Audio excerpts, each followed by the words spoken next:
bahwa Tom Lembong ini sebagai musuh Jokowi, tapi dihukum di era Prabowo itu argumentasinya apa?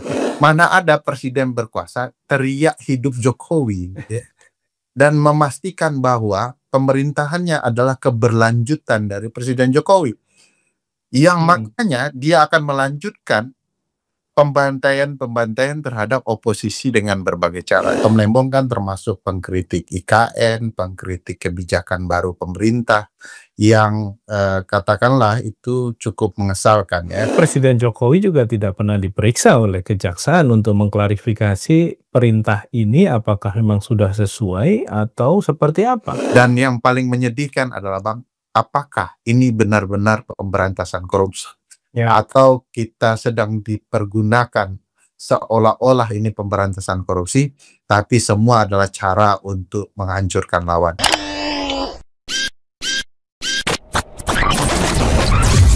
Halo sahabat integritas, jumpa lagi di kanal 1 Visi Utama program Buka Kartu. Mengadili Tom Lembong, mengadili apa? Nah, itu tema diskusi kita hari ini. Sudah ada Bung Ferry Amsari. Kalau Bung Ferry Amsari sebenarnya saya tidak perlu perkenalkan lagi karena sudah cukup atau bahkan sangat populer ya di jagat aktivisme di Indonesia.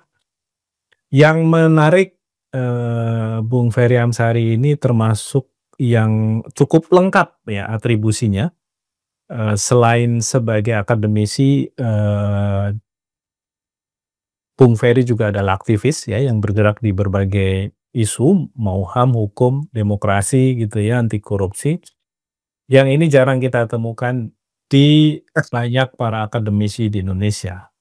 Jadi kita perlu bangga punya Bung Ferry Amsari.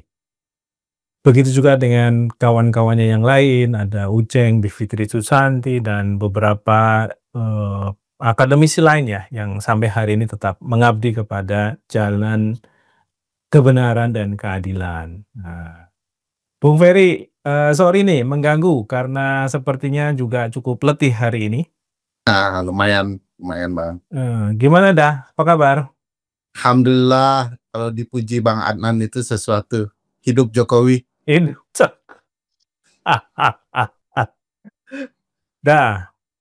soal Tom Lembong ya. Kalau kita ngecek di jagat sosmed itu cibiran, kritik, keluh kesah, nyinyir, jengkel, marah, sampai ketawa yang ketawanya itu sebenarnya karena marah gitu. Karena ada orang kan yang sudah nggak bisa marah ya akhirnya cuma ketawa gitu ya. Merespon kegilaan yang sedang mereka lihat ya, saksikan gitu ya sebagai warga negara biasa. Dah, kita cek dulu ya pertimbangan hakim dalam mengadili Tom Lembong. Itu kalau di Tempo itu ada 3 ya alasan kenapa kemudian Tom Lembong itu dianggap terlibat korupsi. Meskipun tidak menikmati katanya. Pertama, saat membuat kebijakan importasi gula, ia terkesan lebih mengedepankan ekonomi kapitalis. Nah, ini ranah anti korupsi, kemudian masuk juga alasan soal kapitalisme. Kedua, Tom Lembong dinilai tidak melaksanakan tugas tanggung jawab berdasarkan asas kepastian hukum. Nah, ini nanti mungkin Ferry bisa lebih menekankan sisi ini ya. Serta tidak melaksanakan tugas secara akuntabel dan bertanggung jawab dan adil dalam pengendalian stabilitas harga yang murah dan terjangkau bagi masyarakat. Nah, ini aspek pengendalian harga juga masuk gitu. Sesuatu yang kita bingung. Bagaimana dengan komoditas lain seperti beras ya, bahan bawang, segala macam ya. Nah, yang ketiga, ia dianggap telah mengabaikan kepentingan masyarakat sebagai konsumen akhir atas gula kristal putih untuk mendapatkan harga yang stabil dan terjangkau. Nah, ini di sini 3 alasan ini kita akhirnya bingung. Ini hakimnya sedang mengadili di Komisi Persaingan Usaha atau di Pengadilan Tipikor? Kalau KPPU lebih cocok ya sebenarnya. KPPU lebih cocok kalau dengan alasan-alasan seperti itu. Kenapa larinya ke Tipikor? Saya juga pusing sebagai orang yang selama ini sudah ya sekitar 20 tahun bergerak di isu anti korupsi ya. Iya.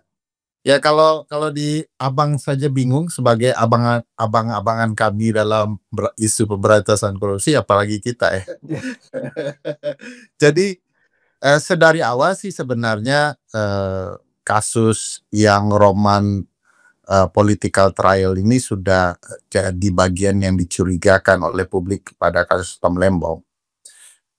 Political trial itu kan lebih ke arah sikap yang oposan daripada kekuasaan.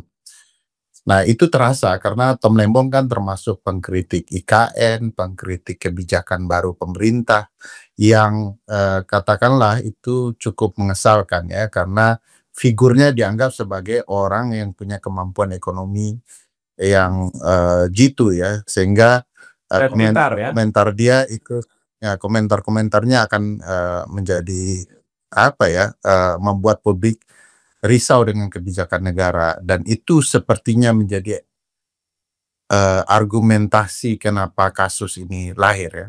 Karena kalau kita lihat substansi kan kita memang bingung ya.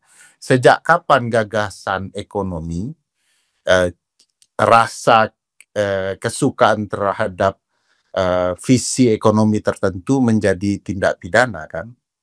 Kalau pendekatan paham ekonomi kapitalis menjadi isu yang bisa dikatakan sebagai tindak pidana, Bang, ibu dan bapak bangsa kita sebagian, Bang, penganut prinsip ekonomi ini, Bang. Ya.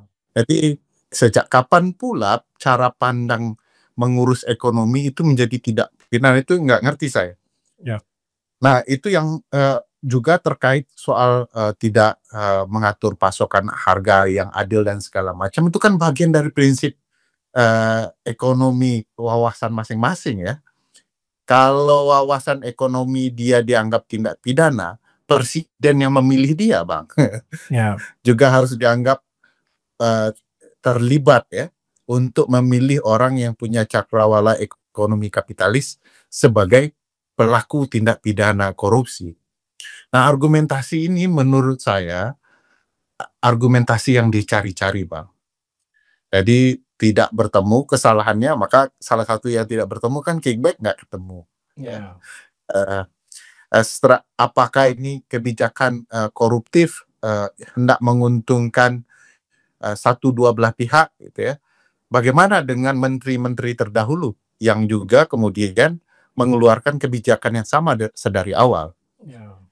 Di titik ini saja kita sudah melihat bahwa ada nuansa ketidakadilan. Di prinsip konstitusi, Bang, kalau diperhatikan pasal 28D ayat 1 Undang-Undang Dasar itu kan mengatakan bahwa setiap orang, termasuk Tom Lembong dan lain-lain, itu berhak kemudian mendapatkan perlakuan yang adil ya, yang sama. Nah, bayangkan, Bang, dari deretan menteri yang ada ya, kebijakan ini sudah lama ada gitu ya. Yang ditembak adalah menteri yang kebetulan adalah oposan.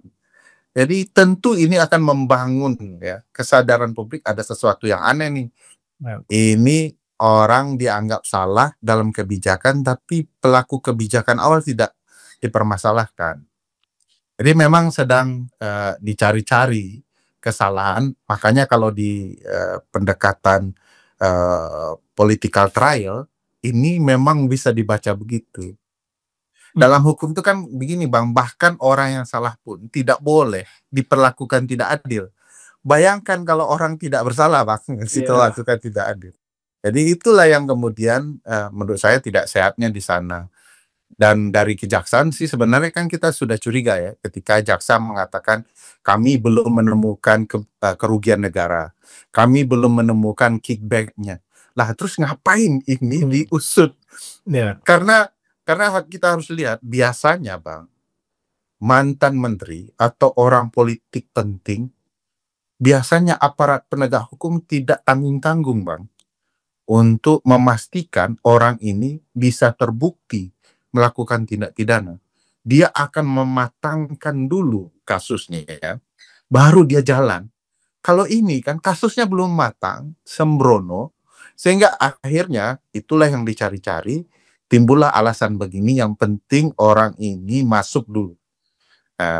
Maka itu menarik Bang. Dan tuntutan 7 tahun di Hasto kan juga 7 tahun. Saya nggak tahu itu kode atau memang pemuka nomor punggung Cristiano Ronaldo. Jadi ada kesan politis yang terang benderang dibandingkan hukumnya, proses pemidanaannya. Nah, dalam studi pidana ini melampaui ilmu saya, tetapi karena sama-sama pernah belajar juga, kalau mau dikaitkan dengan konstitusi nanti bisa dijelaskan. Di hukum pidana kan harus terpenuhi 2 hal, mens rea actus reus, gitu ya, niat jahat dan tindakan jahat. Biasanya tindakan jahat ditemukan dulu Bang, ini ada perbuatan jahat nih, baru dinilai apakah ada niat jahat. Niat jahat itu sekali lagi bukan karena nawaitu ya, kayak agama kan harus ya. Niat jahat itu karena kelalaian ya, karena kesembronoan, kesengajaan, itu dianggap niat jahat. Dia harusnya tidak lalai karena tugasnya, ini berkaitan dengan orang banyak, tapi dia kemudian mengabaikan ya, sehingga buat serampangan kebijakannya. Itu disebut sebagai kelalaian gitu ya. Ada juga reckless ya, dia tidak hati-hati, sembrono begitu ya. Nah, gara-gara dia sembrono, asal tanda tangan keluar kebijakan, itu disebutnya jahat. Problematikanya Bang adalah tindakan jahat tidak bertemu, tidak ada kerugian negara, tidak ada kickback, apalagi niat jahat Bang, perbuatan saja tidak ada. Jadi saya tidak melihat ini matang dikerjakan aparat penegak hukum. Ini kayak dipaksa untuk kemudian jadi kasus pidana. Kalau sudah dipaksa ya kita sama-sama tahu lah Bang. Paksa kan. Ya, Daveri, memang kan ketika kita ingin mengkritisi upaya penegakan hukum terutama di isu korupsi itu kan kita sudah terbiasa untuk agak galau meresponnya gitu ya selama ini gitu ya. Karena nanti dianggap sebagai pro koruptor gitu ya, koruptors fight back gitu ya. Tapi kok lama-lama kita ini jadi jengah sendiri juga dengan upaya-upaya hukum yang tidak cukup jelas. Tidak cukup jelas itu ya mulai dari bangunan konstruksi pidananya, bukti-bukti yang mendukung adanya indikasi tindak pidana, termasuk nanti di tahapan ketika memprosesnya sebagai masalah pidana di pengadilan. Nah, ini kan kita ketiga proses ini menemukan semuanya banyak pertanyaan gitu ya. Banyak hal yang kemudian menjadi pertanyaan, dan sekarang orang menjadi tidak cukup alergi untuk kemudian juga mengkritisi upaya-upaya penegakan hukum yang sepertinya cenderung sebagai bagian dari political trial gitu.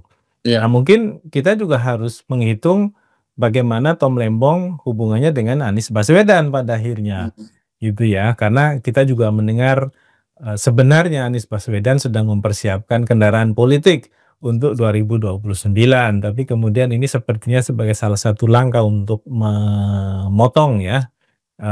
Saya kira juga kan publikasi-publikasi investigasinya Tempo juga sudah menjelaskan bagaimana upaya-upaya dari sejak 2024 sampai yang sekarang ini ketika pilkada, upaya-upaya menggergaji Anies itu selalu muncul gitu ya isunya gitu. Nah, Daveri, ini kan berarti ada dua sisi ya. Pertama, kejaksaannya, yang itu mestinya harus dikritisi oleh Komisi Kejaksaan ya, karena mereka yang mengawasi jaksa. Hakim mestinya segera diperiksa oleh Komisi Yudisial. Dan Bawas MA. Nah, apakah ada tendensi ke sana? Itu sudah mulai dilakukan? Karena kalau tidak, bau politiknya menjadi lebih kental nih. Jangan-jangan mereka juga sudah mulai dikunci semua gitu. Ya, pada dasarnya kan lembaga yang Abang sebutkan tadi tidak bergantung kepada laporan masyarakat ya. rasa ketidakadilan di kasus ini kan sudah mencuat ya di berbagai platform media massa, di pemberitaan juga didiskusikan, ini apa-apa nih konsep tuntutannya dan putusannya. Harusnya tanpa ada laporan publik sendiri demi penegakan hukum ya, menjaga marwah institusi, Komisi Kejaksaan sudah harusnya bergerak sendiri ya. Kecuali banyak campur tangan secara tak kasat mata ya. Bawah sendiri juga harus segera merespon. Tapi demi bicara soal kesadaran berhukum ya, pihak-pihak yang mendukung Tom Lembong atau kuasa hukumnya mestinya sudah melaporkan sedari awal. Kalau tidak dilaporkan aneh juga itu kuasa hukumnya, karena harusnya ketika jaksa sudah muter-muter dengan cerita soal tuntutan terhadap Tom Lembong, itu sudah patut dicurigai sedari awal perlu pengawasan kasus ini. Dan harusnya kuasa hukum atau pihak yang yang bersama Tom Lembong ya harus laporkan gitu ya, termasuk ke Bawas Mahkamah Agung dan Komisi Yudisial, karena peradilan itu kunci, Bang. Saya dulu pernah ngomong, saya itu tidak terlalu khawatir kalau seluruh lembaga negara, aparat penegak hukum busuk semua boleh lah, tapi peradilan nggak boleh gitu saya. Jadi silakan kacau semua, KPK rusak, Jaksa Agung rusak, kepolisian rusak, semua boleh rusak, tapi peradilan harusnya diisi orang-orang baik, karena serusak apapun kita bernegara, kalau peradilannya betul, kita masih bisa berharap kepada keadilan. Nah, kalau punya tendensi bahwa ada masalah dengan putusan ini, proses peradilan ini, mestinya dalam proses perkara berjalan sudah dilapor tuh sih, Bang, menurut. Ya. Dan itu yang sepertinya tindakan itu nggak ada ya? Aku meragukan tindakan itu karena mestinya ketika putusan ini keluar, itu kan hasil temuan di lapangan dan putusan itu bisa di-compare oleh Komisi Yudisial dan Bawas Mahkamah Agung, dan itu mestinya sudah jadi langkah mereka. Nah, saya merasa aneh aja kalau ternyata kuasa hukum atau pihak-pihak yang tertentu yang mendukung Tom Lembong tidak melakukan langkah-langkah pencegahan gitu ya. Preventifnya kan harus gitu, Bang. Bagaimanapun ini bakal masuk nih, ini berhadapan dengan orang yang menjadi target kekuasaan ya, mestinya ya dilapor. Nah, saya nggak mendengar nuansa itu, Bang, kecuali Komisi Yudisial masih malu-malu atau Bawas malah menunggu banding dan lain-lain. Tapi ini saja sebenarnya sudah sangat memadai, Bang. Kalau dibaca putusan itu ya, argumentasi memberikan penghukuman dan meringankan, bahkan yang meringankan saja aneh, Bang, bahwa tidak ditemukan kickback sebagai sesuatu yang meringankan, itu menarik bagi saya. Ya. Karena semacam dalil yang menyatakan bahwa nih orang tidak dapat untung. Bayangkan, Bang, orang politik ya di ruang bisnis yang sangat penting, kalau dia jahat kan harusnya dapat untung, Bang. Ya. Logika korupsi itu kan mestinya kalau tidak langsung uang diterima, ada keuntungan lain yang dia dapat. Nah, ini tidak bisa dibuktikan, bayangkan, Bang. Ya, bukan uang, bukan yang lainnya, kan bisa di dalam berbagai isu pemberantasan korupsi kan selalu ada. Bentuknya memang bukan uang, tapi begini ya. Ini juga tidak ada, jadi semacam pernyataan yang unik begitu ya, dari hal yang meringankan. Pun sebenarnya Presiden Jokowi juga tidak pernah diperiksa oleh kejaksaan untuk mengklarifikasi perintah ini apakah memang sudah sesuai atau seperti apa. Ya kan, Tom Lembong kalau tidak salah kan pernah mention di dalam keterangannya di dalam persidangan bahwa ini perintah presiden gitu ya. Dia dipanggil dan diminta untuk melakukan upaya melanjutkanlah kebijakan-kebijakan menteri terdahulu. Faktanya sekarang kan Presiden Jokowi bukan lagi presiden yang berkuasa ya, bukan the current presiden. Mestinya sebagai warga negara biasa wajib bagi dirinya mengklarifikasi ya, tidak dilakukan di luar jagat media dan peradilan. Kedua, kewajiban peradilan ketika nama seseorang disebut mengklarifikasinya, Bang. Ya. Harusnya kan hakim memerintahkan kejaksaan panggil tuh orang tuh disebut, kita cross check ya, apakah pernyataan terdakwa dengan orang yang disebut benar atau tidak. Nah, ini kan tidak dipanggil, tidak disentuh, Bang.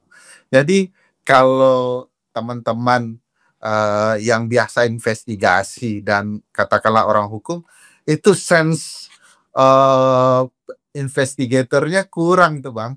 Kan harusnya hakim punya banyak sense itu kan. Kok disebut, Anda bohong atau tidak? Panggil begitu ya. Nah, kan juga hakim akan lebih tegas ke jaksa, dari sekian menteri yang ada soal kebijakan impor gula, kenapa hanya terdakwa yang ada? Apa argumentasi Anda? Itu kan harus ada di hakim. Dan setidak-tidaknya itu juga ada di jaksa. Jadi dia mau mengadili orang penting tetapi kelakuannya tidak penting gitu, bagi saya agak aneh. Mungkin analoginya seperti polisi yang nangkap orang di jalanan, Jadi kan ketika dia diprotes oleh yang ditangkap, karena dia juga melihat banyak yang melanggar di sekitar polisi itu, polisi mengatakan tangan saya cuma 2. Gitu. Sekarang nggak bisa lagi harus CCTV kan? Kita punya alasan tangan cuma 2. Dan terakhir, eksaminasi nih, putusan. Ini juga sepertinya penting ya dilakukan ya. Apakah bisa karena saya dulu juga ikut mempromosikan ya dengan teman-teman DCW untuk melakukan upaya-upaya eksaminasi putusan yang dianggap quote unquote aneh gitu ya, dan itu bisa memberikan feeding juga nanti hasilnya kepada entah KY, entah kepada Bawas Mahkamah Agung ataupun bahkan pengadilan tingkat banding yang akan mengadili lagi gitu ya putusan itu. Bagi saya karena orang kampus ya, Bang, eksaminasi itu semacam kewajiban. Jadi sekarang kita bicara karena baca sederhana putusan, tuntutannya, baca pemberitaannya. Ada kewajiban lain untuk membuktikan ya.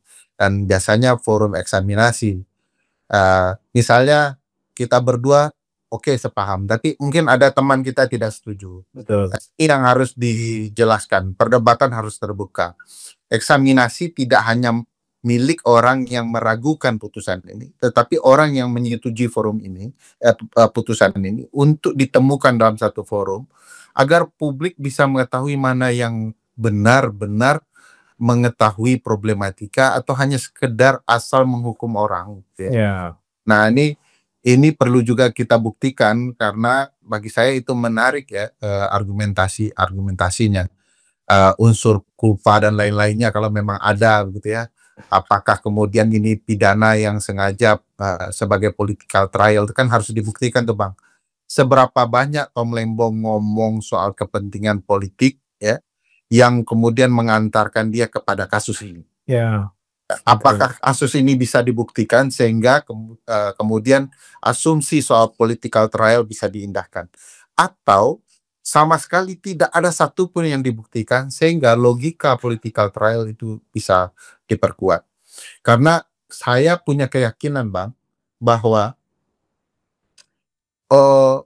kondisi politik sedang sangat tidak nyaman, tidak hanya di Indonesia tapi di dunia.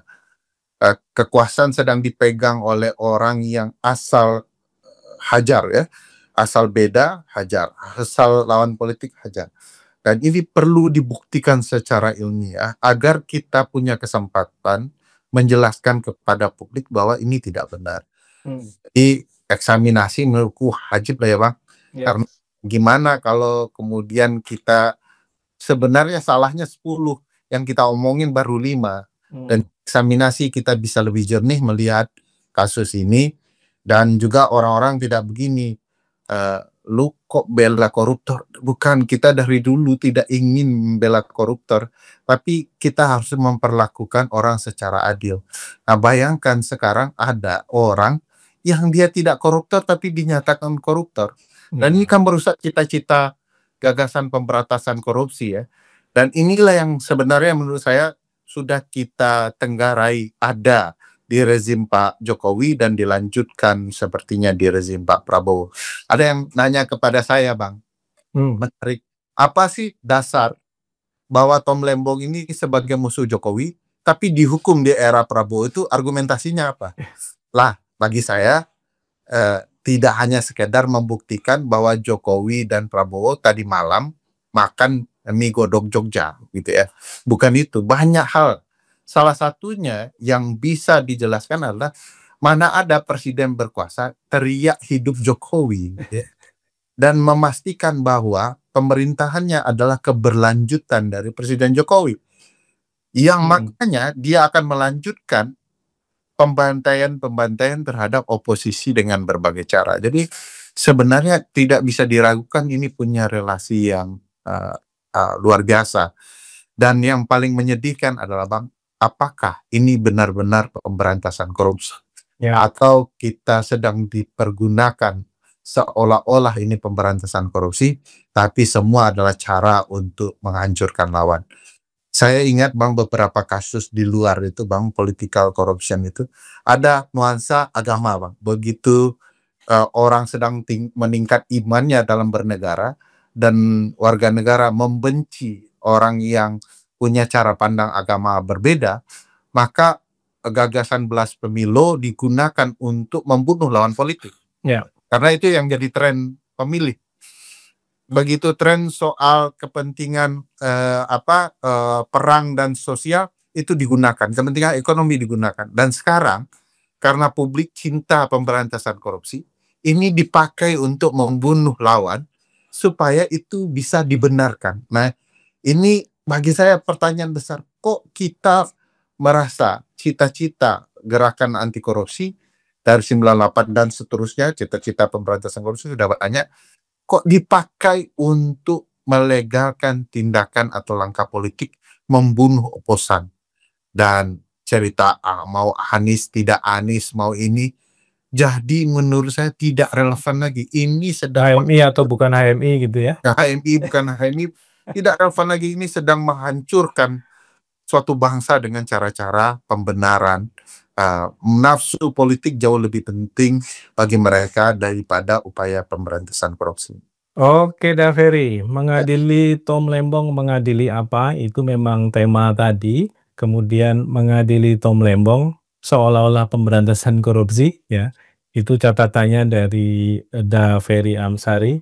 Karena Abang sama satu visi utama harus ngingatin pakar-pakar ekonomi di kampus-kampus yang memahami konsep kapitalisme sebagai sesuatu pilihan jalan. Itu tidak ada sekarang. Betul, itu yang nanti akan kita undang narasumber lain supaya mereka juga sadar kalau mereka di bawah ancaman. Dah, thank you ya. Sama-sama, Bang. Oke. Demikian sahabat integritas, bincang kita dengan Daveri Amsari. Kita ketemu lagi di lain waktu, sampai jumpa.